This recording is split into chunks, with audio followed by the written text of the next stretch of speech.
Hello, everybody. Welcome back. I'm the Strategy Professor, and today we're going to be looking at the patch notes for 13.7. 13.7. So thank you all very much for tuning in. As always, I appreciate it. Be sure to like and subscribe if you enjoy the content. And let's go ahead and get in here. And I will do the support tier list probably tomorrow, and then I'll see if I can do at least the ADC tier list as well. I know I don't always get around to doing that, but I'm going to try to see if I can do it. I do have a little bit of time tomorrow where I should be able to make that happen. Okay, so Alistar getting an extra 3 armor and 15 health. I don't think this is going to really fix his fundamental problem. I said before, he doesn't do enough damage early, and he doesn't have enough utility later to make up for that, in my opinion. So he can dive, but with stuff like Aftershock in recent years and other runes, and just how easy it is for almost any tank or engaged champion to dive these days, he just doesn't really have the same kind of unique niche that he used to have way back in the day. So they really need to lower his cooldowns to make them more competitive. I think. I mean, he needs to have like Leona-esque cooldowns, especially because Leona has more CC than he does, really. Particularly in terms of the ult, because again, his ult doesn't do anything except help his survivability. So I just don't think that he's great. Or they could just make him a unique, like, early game bully like he used to be, where he actually did damage that, could kill people early on. So, anyways, I don't think it's going to change too much. I don't think it's impossible to play. He probably has like a 50% win rate or something. But I just don't think there are a lot of special reasons why you would pick Alistar. I mean, I guess he has the unique capability of eating a hook from something like a Thresh, a Blitzcrank, or a Nautilus better than almost any other tank if you want to pop your ultimate. But I don't know. I just don't think there's enough there. My hair's looking crazy. Okay.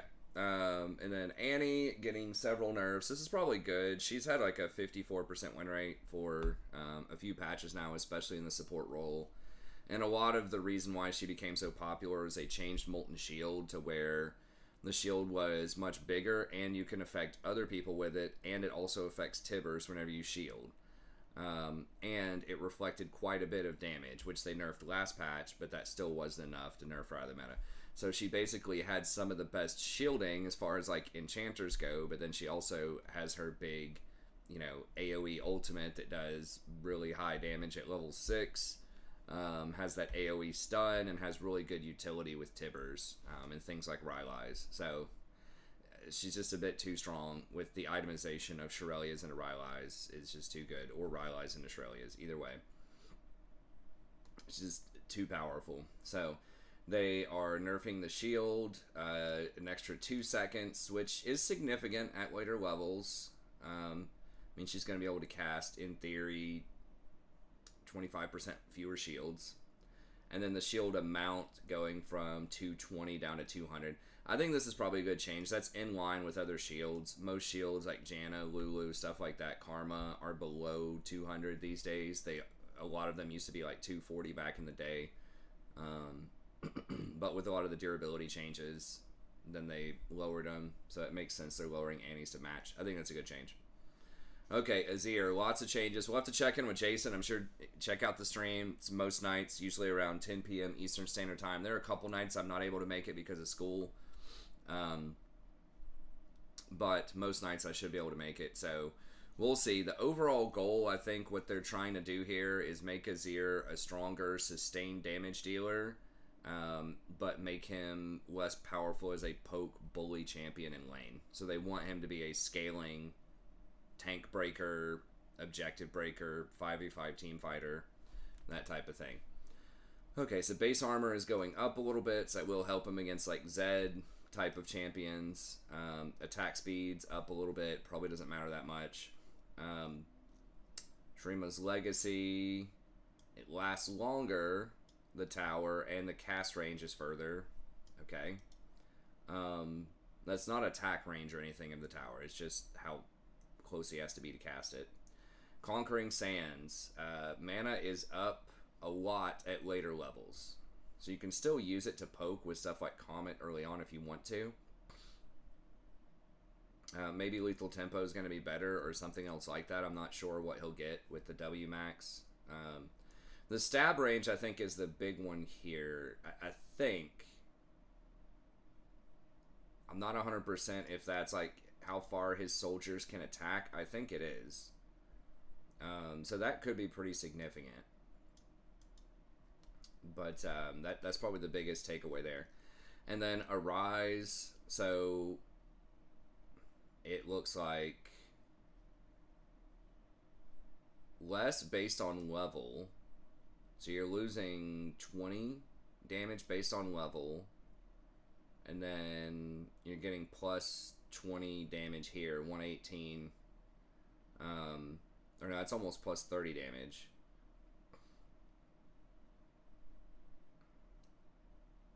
Okay. And then the mana cost goes down, so you can throw out more soldiers. Now, I think they nerfed like the cooldown on it a while ago. I know they nerfed. He used to get, I'm pretty sure if you had 3 soldiers out, that you got like a huge amount of bonus attack speed. It was something crazy, like 50% or something. And they just completely took that off at a certain point. So this is kind of confusing balancing to me because on the one hand, they nerfed his most powerful sustained damage state, which was 3 soldiers out, I think. I could be wrong about that, but I think they nerfed that. And then they tried to make him more of a burst champion to compensate for that. They gave him like more damage on his ultimate. And in exchange, they're wanting him to be sustained damage, and they're hurting his like best case scenario for sustained damage because it takes a little while to prep and get those 3 soldiers out. So I don't know. It's kind of confusing how they're balancing him. But okay, we'll just have to see how Jason feels about it. I'm not sure. It's probably good. Most of the time, my sense is it'll be worse in lane and then better in sustained team fights later on, which is what they're trying to do. So we'll see. Okay, passive. Critical pellet bonus. Per pellet. I didn't know he got a bonus or something. Okay, and then collateral damage. Is Graves... I don't understand why Graves is that bad right now. It feels like he should be good at the meta. Maybe he just doesn't have a great item.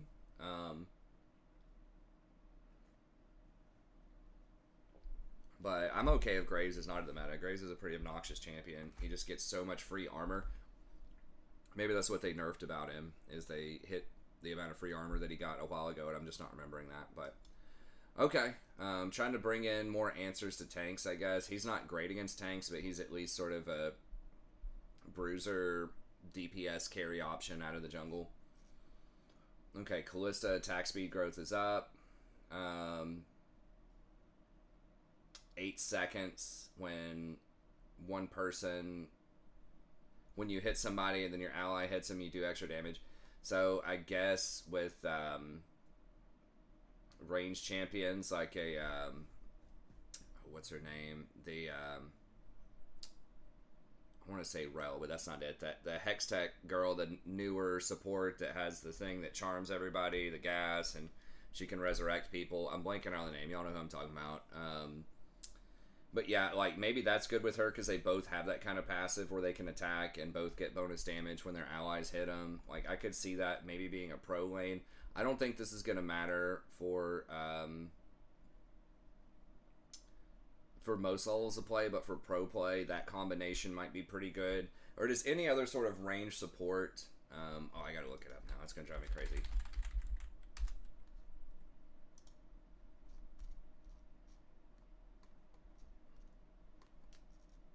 I don't know why I just blank out on random names sometimes.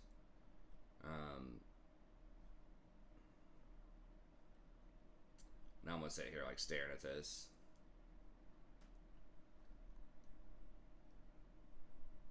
Forever, like not. I'll like know her if I see her. I don't know if I can identify her really quickly from just this there. Y'all are probably like laughing in the there we go. Okay, Renata Glask. Okay, so with Renata, maybe Renata Callista could be a thing, but I don't know. Sometimes she's just extremely good in pro, especially internationally, and pretty bad in solo queue most of the time. So we'll see. Katarina magic damage is up a little bit. Better AP scaling by 5%. I mean, I don't think that's going to matter at most levels of play. Maybe like really like hardcore one-trick Katarina builds. Physical damage per dagger is down a little bit though. And she's getting plus 50% per 100% bonus attack speed. Okay, so they're basically saying don't build things like Blather and King on her, I think, and they're trying to say build stuff like Nashor's Tooth on her. Okay, I don't think it's going to matter that much. Okay, Kha'Zix is nerfed. I almost never see this champion, so I'm not sure. I feel like assassins are already pretty bad. Like the tanks are so strong right now, and it's so hard to kill 80 carries that are all getting shield bow and bloodthirster. They did nerf bloodthirster, but it just feels like it's really hard to kill anybody as an assassin, as most assassins. So this is a little weird to me. So they're nerfing his utility, like his slows, and then they're lowering the range on his Q. And his duration on R is a little bit longer. It seems really weird. Like, they're limiting his target access, but they're not hitting his damage. I would do something else, like give him better target access, but maybe less damage if that was the thing. I don't know. To remain what is the win rate on this? Remain powerful. He has 0 pro presence, I'm pretty sure.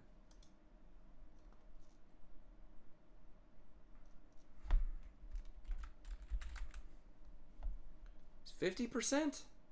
The 6% play rate. What do you mean, remain powerful?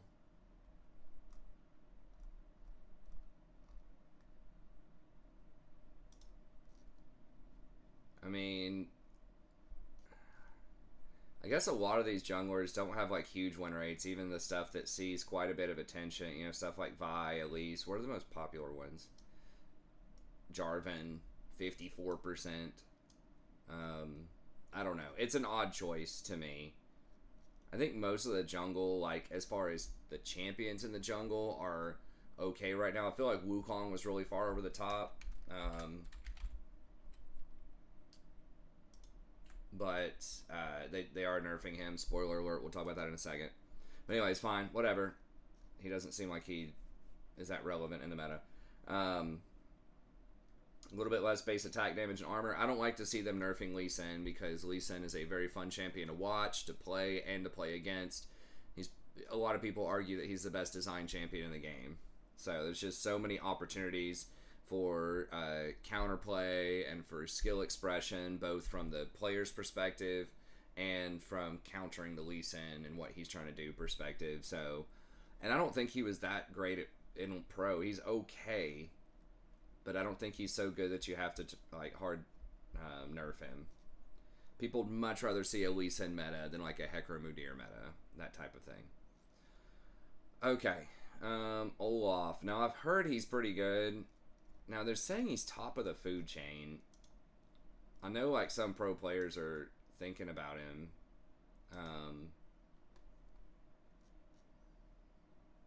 Again, I'm not sure how they're defining top of the food chain, but it's got a 50% win rate with a 3% pick rate.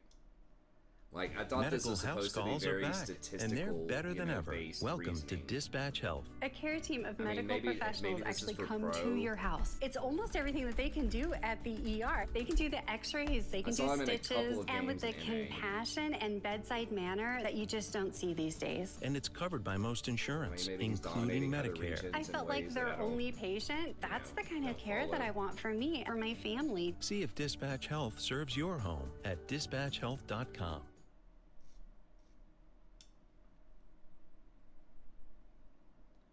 Lee Sin last patch had a 31% win rate in pro, FYI, with a 37% pick rate.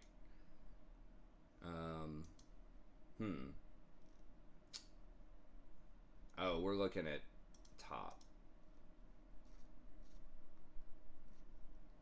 Olaf, 40% pick rate. Or 40% win rate, 5 picks. 30% presence. Like, and both of those were 50% in solo queue. So, I don't understand what their reasoning. I mean, they're saying stuff, but the data, according to our data, what the hell data are they looking at? I don't know. It seems really odd to me. And both of those are fine. Like, Olaf's a little bit more annoying than Lee Sin because he's a lot more difficult to interact with, but if he gets ahead especially. But okay, fine. I mean, I still think that the bigger problem overall to the meta right now is stuff like Cho'Gath, Scion, things like that are just really oppressive. I feel like if you're looking at top laners. And he's one of the people that counters them. So he's one of the people that could potentially keep them in check. Rammus, he's like the least scary tank out of the jungle. Okay, they're nerfing Sejuani at least. That's good. Now, Sejuani doesn't have a good statistical win rate, but she is played like all the time in pro. I'm pretty sure. Yeah, okay. She does have a good win rate. But now this, I still don't know that this necessarily warrants like immediate hardcore nerfs, right? Now, Vi is the closest thing to it, right? That's 80% presence with 63% win rate, right? Like, that's like, okay, maybe we tap that champion, but Sejuani is kind of picked all over the place for multiple patches. So, yeah, Sejuani probably needs a little bit of a nerf. Damage cap against monsters, a little bit of a longer cooldown on the Q. That's kind of harsh, hitting her R cooldown, but that's probably fine. I think Sejuani's a relatively interesting tank, sort of. At least you have the skill shot with the R. As far as tanks go. But she probably needs a little bit of a nerf. Thresh, kind of like Lee Sin. I don't like to see it. I don't play Thresh, but he's a fan favorite. People like watching Thresh. People like playing Thresh. It's interesting to play against Thresh. Like, it almost never feels like Thresh is just too OP when you play him, right? It feels like you just got outplayed if, you know, you lose to Thresh. And I think that's a good thing. You know, you want to feel like if you played a little bit better, you could have beaten it. Now, this is not a huge deal, I don't think. It's really, like, late game. If he gets to, like, 3 items, you're, like, 50 ability haste or something, where this could matter, where you're taking the Q from, like, effectively 8 seconds cooldown if he hits it. Or if he hits it, maybe it's 5 seconds. Maybe this takes it to 6 seconds or something like that. Okay, but this is also hitting the skill expression part of his Q. So that's an odd choice. To me, I would hit the normal Q cooldown by 1 second if that's what you wanted to do. Or maybe reward him for hitting the Qs. I don't know. It's an odd choice. He did have a pretty good win rate, like 52%, but it wasn't anything that was like that bad. And again, I think you want him in the meta. Like, he's a good representation of good balance, good design in League of Legends, just like Lee Sin. Okay, Veigar probably needs a little bit of a nerf. He just kind of does a lot these days after some of those buffs, especially the range. It's so much safer to farm with him and to poke in team fights and position and all that. Okay, so the Q is less ratio early and more ratio later. That's actually probably a buff. Because you don't have a lot of AP early, and that's what you max first. So, I think that's at least neutral. So, like, by level 7, would be your current 60%. So, I think that's fine. I guess early on you do a little bit less damage, but he's not, like, known for doing a lot early anyways. You're just kind of stacking Qs a lot of the time. AP ratio, again, you get more when you max this out. So if you max this second, then he's going to do more damage later. Now, I kind of like this idea to some extent that they really want you not to max E. Because I think that E is the thing. If there's anything wrong with Vagar that could make him broken, it's that wall and the fact that it's like a 3-second stun, which is absurd. And you can get that cooldown down to something like 8 to 10 seconds or something, and it stays up for like 3 or 4 seconds. So you just have so much uptime on the E. So they really want you, if you want your, max damage, to get Q and W maxed out, and then use your and just get 1 point in E. So we'll see if people actually do that. But if you max E second, then you are going to do quite a bit less damage on the W. So I think that's a fair trade-off. And then a little bit less damage on the R, which is probably fine. So I think he'll be okay. I don't think he was like insanely oppressive, but he was pretty good. I don't know if they needed to hit him 3 ways, but okay. Vi. Okay, so again, if they're nerfing a jungler, I think the 2 junglers they should nerf are Vi and Wukong. Wukong doesn't look great statistically, but just anecdotally and watching some pro games and just hearing accounts from pros, he does seem pretty oppressive.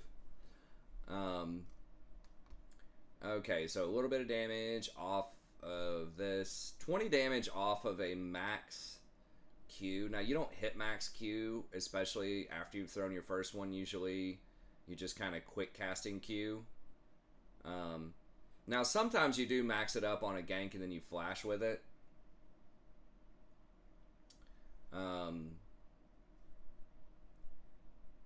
So, okay, a little bit less damage, and then Relentless Force is also like more scaling but less damage. So they want you to try to build more damage. And that's what they did here too. They gave her better AD ratio. So they don't want you to do this tank like Cleaver into the healing tank item.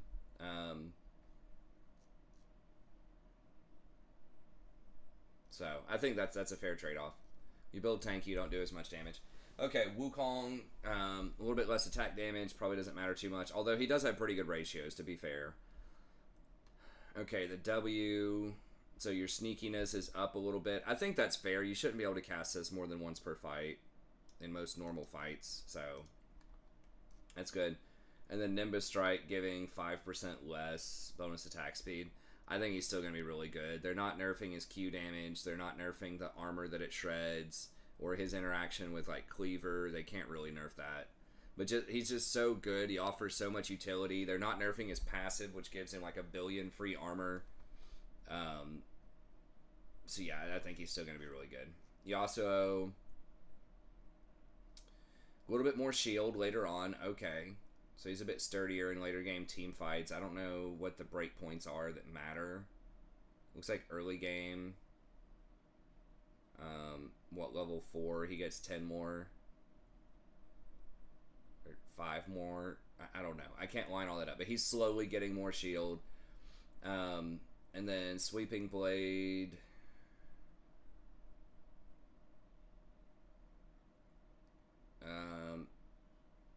Maximum stack amount 4. Okay, so I don't know enough about him to know how much this matters. Damage increase per stack. Okay, so you can get, so it was 50%. Now, if it averages 20, it's 80%. Is that right? In the mid game, if it's 20%, you stack 4.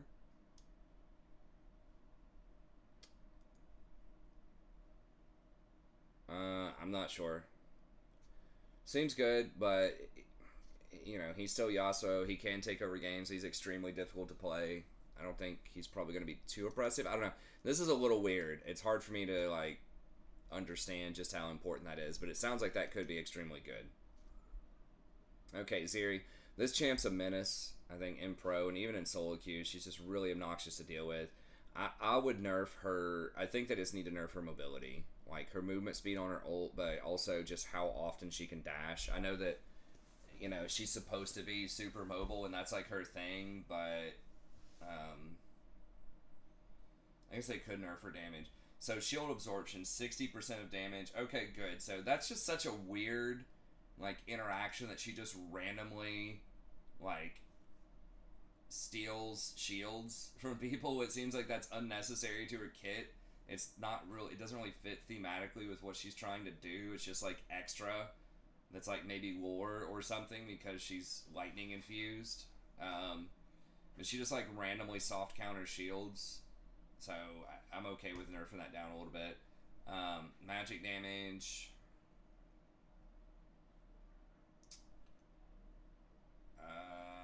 Okay, so just a little bit less scaling.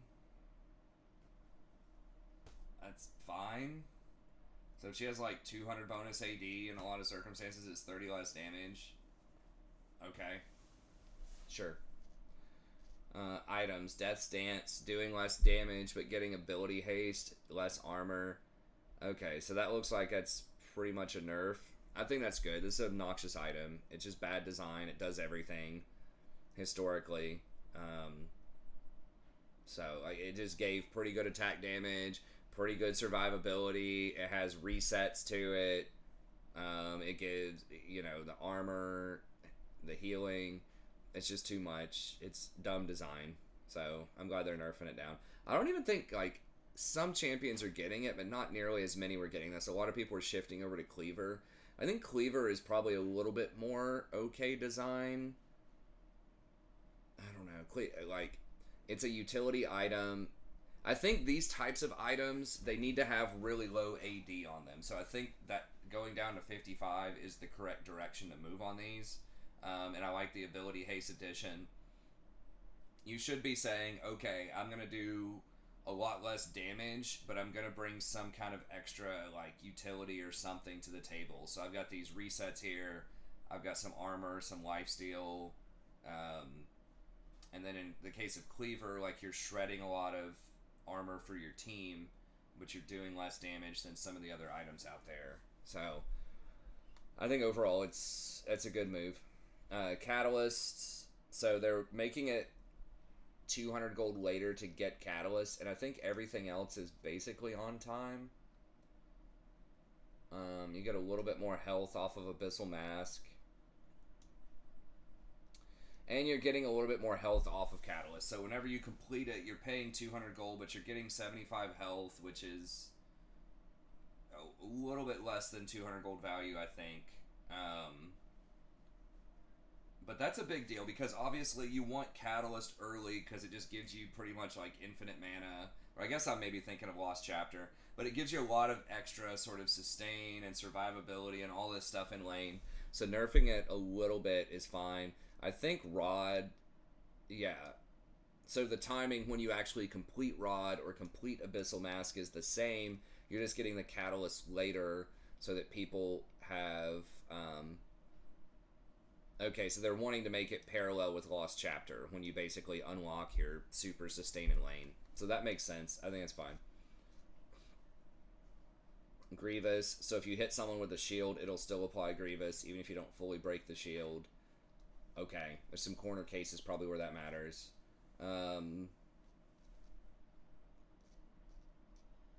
Off-screen pings. Now, I'm not sure what this means. I think... Now, they're saying this is tactical, but this might be...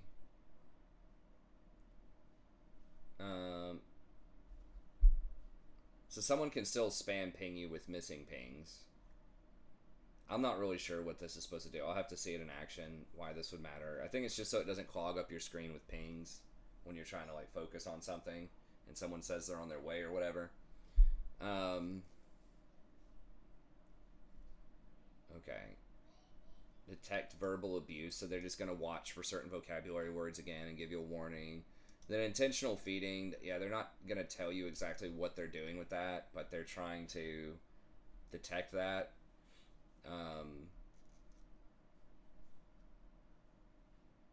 And now I think they said it was either last patch or this patch that they're going to alert you if someone was punished in a game you were in, even if you didn't report the person, just so there's more visibility that they actually do punish people out there, because I think there is this myth that they never punish anybody. It's just like, no, they don't punish every single interaction that somebody has. Like, you have to have a little bit of a history of bad behavior, right? If somebody just has one bad day, or it looks like they left and their power like really did go out, or their internet service just a squirrel chewed through it or something, right, and it went out, you don't want to like permaban somebody just because, you know, they like legit got DC'd, because it happens to everybody occasionally. Okay. Challenges, competitive, and then the intentional feeding is really hard to detect. I mean, there are some people that legit try and they just die 12 times, right? Even though they're legit trying, especially in stuff like silver, you know, even at high or low, sometimes people just don't know how to play when they're behind. They're playing a champ they're really bad on, or they're just being targeted. People just keep diving them over and over again, and they would have to do something extreme to not die anymore. Like, just, I don't know. Like, there's no excuse for really dying that much, I think, in a lot of games, but there are sometimes on some champions, for some players, where they're legit trying, they're just dying all the time. Okay. Competitive. Okay, so now 4 people can surrender at 15 minutes. That's probably a good change. I don't surrender very much, but... Now, I like this idea that they are getting rid of autofill, but the thing is, when most people say autofill, what they mean is, I didn't get my main role, right? They don't make the distinction between, I got the second role that I requested, or I got the third role that I requested, or whatever, right? What they mean is, I either got my main role, or I didn't. So... they're trying to get rid of autofill, but I think that's a step in the right direction, that you're going to get one of your 2 roles. So basically they're saying, so right now, if you pick an in-demand role that they said, which could be support, but sometimes it is other roles, where there's just not a lot of people in queue for it right now, then you do not get autofill, right? You cannot be autofilled. But now they're saying,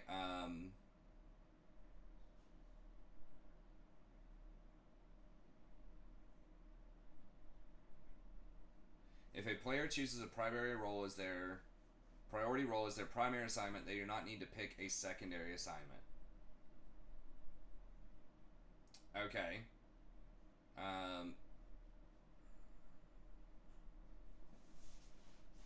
Okay, so yeah, I mean, basically because you can't be autofilled. Wait. Okay, so you're guaranteed to get your main role if you pick a priority one. You're like, if it's jungle's in demand and you pick jungle, it looks like it says you're guaranteed to get jungle. You don't pick a second assignment. If they choose a non-priority role, so something that's not in demand, they can only choose a priority role or fill as their second assignments. Okay. So you have to pick something that's in demand as a secondary one. You can't say mid-top if neither one of those is a priority role, which means not a lot of people are queuing for it. So basically, the only people this would really affect probably are people that want to go like mid-top as their first and secondary, because I think the other ones are usually like, they rotate around sometimes, but I've seen them all be like in-demand roles. Okay, that's cool. So that's the cost of autofill, is you have to at least pick your secondary role as something that is in demand, and then you're guaranteed to either get your main role you asked for or the in-demand one. Okay, cool. I think that's pretty much it. Okay. Well, that's going to be it. Thank you very much. Hope you enjoyed it. I don't think this is going to have too much bearing on support. Like maybe for Sona or something if you're trying to get Rod, but that's not even like, I don't think a main build on her these days. People just get Seraphs plus Shrelias or Moonstone. You might see a little bit less Zeri off of this. I'm not sure if that's even going to matter that much. Thresh, okay. Yeah, Thresh is going to be a little bit worse, but I think he'll still be like viable. And then everything else is just kind of odd. Like, I don't think it's shifting the meta too much. The Wukong, Vi, Annie. Okay, Annie's another one. Annie's support will probably go down a couple percentage points. I think she'll still probably be, like, playable. Like, pretty good. Just maybe not S tier. Maybe or like tier 1. Maybe she drops down to tier 2. But yeah, that's gonna be it. Thanks. Have a good day, and we'll see everybody next time.